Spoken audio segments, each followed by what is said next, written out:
আসসালামু আলাইকুম, আপনাদের সবাইকে স্বাগতম আজকের ভিডিওতে। আজকে কথা বলবো ক্রিপ্টোকারেন্সি কি এবং ক্রিপ্টোকারেন্সি কি বাংলাদেশে বৈধ নাকি অবৈধ। তো ক্রিপ্টোকারেন্সি কি? এটা হচ্ছে একটা ডিজিটাল মুদ্রা, যে মুদ্রাটা আসলে ব্যাপকভাবে সারা বিশ্বে এখন চলছে এবং অদূর ভবিষ্যতে হয়তো এই মুদ্রাটা আরও বেশি জনপ্রিয় হয়ে উঠছে বা উঠবে।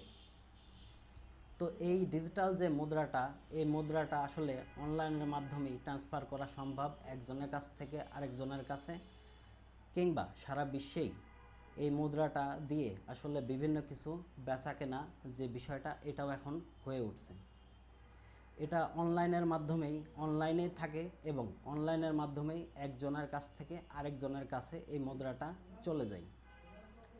এখন কথা হচ্ছে যে এই মুদ্রাটা কিভাবে ডাটা সংরক্ষণ করে বা এই মুদ্রাটা কিভাবে নিরাপদ।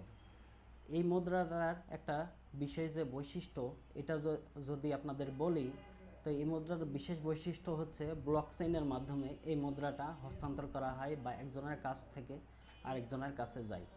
ব্লকচেইন জিনিসটা হচ্ছে একটা শিকলের মতো। শিকল যেমন এইভাবে আটকায় রাখে, ঠিক একইভাবে ব্লকচেইনের যে বিষয়টা, এই ব্লকচেইনের মাধ্যমে এক জায়গাকার তথ্য এবং আরেক জায়গাকার তথ্য এবং আরেক জায়গাকার তথ্য টোটালি চেইনের মতো হয়ে থাকে।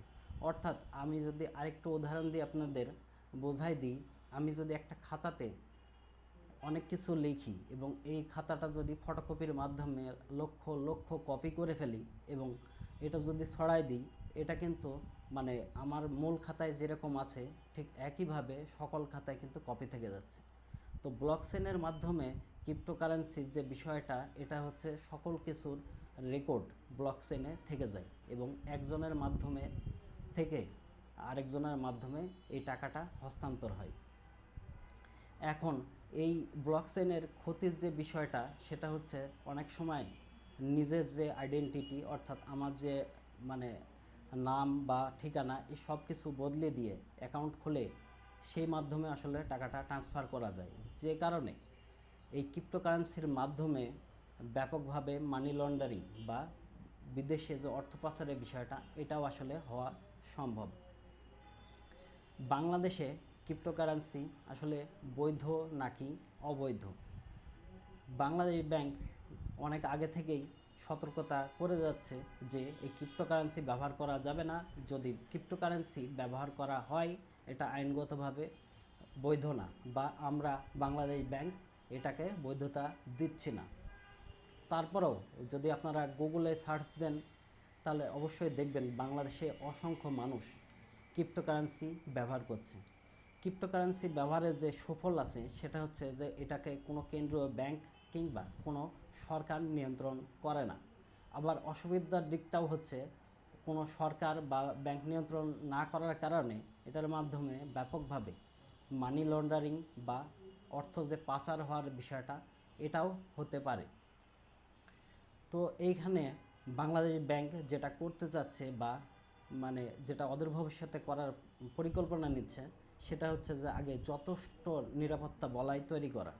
বাংলাদেশ ব্যাংকের যথেষ্ট নিরাপত্তা বলয় তৈরি করার পরে ক্রিপ্টোকারেন্সি যদি আদান প্রদান হয়, তাহলে অবশ্যই বাংলাদেশ ব্যাংক দেখা যাচ্ছে জানতে পারবে যে কে কে এটার মাধ্যমে লেনদেন করছে, ক্রিপ্টোকারেন্সির মাধ্যমে লেনদেন করছে।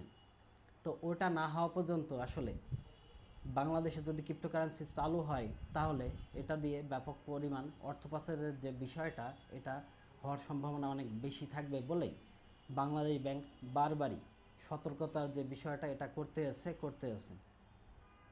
এছাড়া এনবিআর বা রাজস্ব বোর্ড, যারা ট্যাক্স বা কর নিয়ন্ত্রণ করে, তারাও এটা সম্পর্কে সুনির্দিষ্ট যে বিধিমালা, সেটা কিন্তু দেয়নি।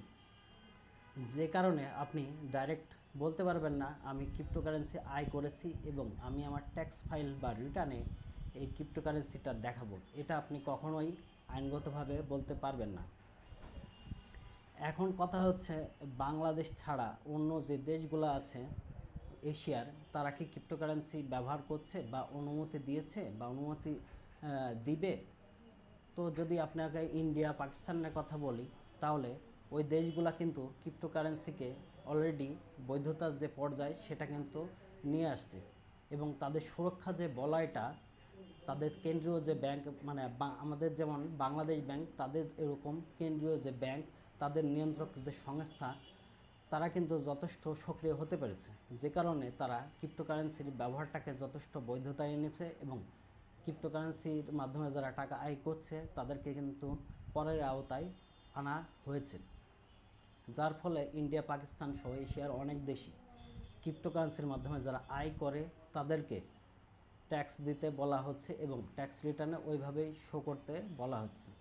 কিন্তু বাংলাদেশ যেটা এখনও ভয় পাচ্ছে, বা বাংলাদেশের যে নিরাপত্তা বলয় সেটা লঙ্ঘিত হবে কিনা এটা নিয়ে বাংলাদেশ সর্বোচ্চ পরিমাণ ক্রিপ্টোকারেন্সি নিয়ে ভয়ে আছে। তো সেই নিরাপত্তা বলয়কে যথেষ্ট শক্তিশালী করার মাধ্যমেই বাংলাদেশ ব্যাংক মানে ক্রিপ্টোকারেন্সির যে বৈধতা এটা দিতে পারে।